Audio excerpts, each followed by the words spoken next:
প্রতিশ্রুতি দিচ্ছি, বাংলাদেশের এই পুলিশ বাহিনী জনপ্রত্যাশিত জনবান্ধব পুলিশ বাহিনীতে পরিণত হবে ইনশাআল্লাহ।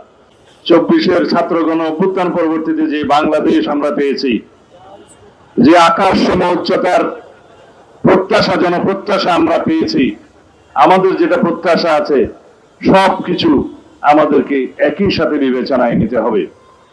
শৃঙ্খলা বাহিনীর আধুনিকায়ন, মনোবল বৃদ্ধি করা, তাদেরকে জনগণের সেবক হিসাবে কাজ করতে অনুপ্রাণিত করা, এই কাজগুলো একসাথে করতে হবে, যা আমরা করে যাচ্ছি।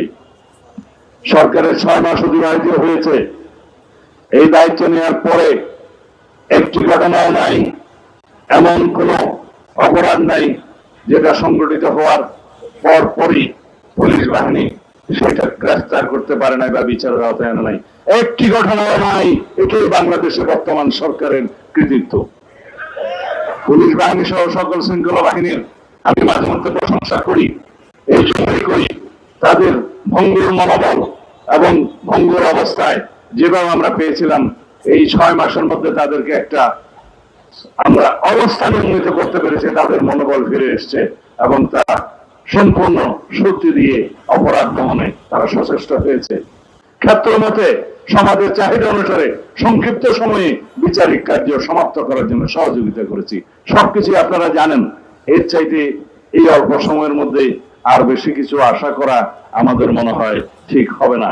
তবে ইনশাআল্লাহ প্রতিশ্রুতি দিচ্ছি, বাংলাদেশের এই পুলিশ বাহিনী জনপ্রত্যাশিত জনবান্ধব পুলিশ বাহিনীতে পরিণত হবে ইনশাআল্লাহ। দুষ্টের দমন শিষ্টের পালন নীতি অনুসরণ করা হচ্ছে। তাদেরকে আমরা পুরস্কৃত করছি, অ্যাওয়ার্ড দিচ্ছি, সনদ দিচ্ছি, বিভিন্ন ভাবে পদক দেওয়া হচ্ছে ভালো কাজের জন্য, তাদের কৃতিত্বপূর্ণ কাজের জন্য। তবে আমরা দুষ্টের পালনও করব।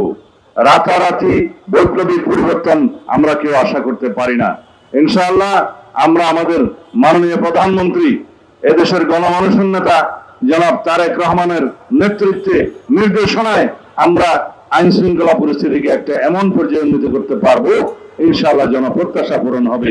এই বাহিনী জনবান্ধব বাহিনী হিসেবে নিজেদেরকে প্রতিষ্ঠা করবে।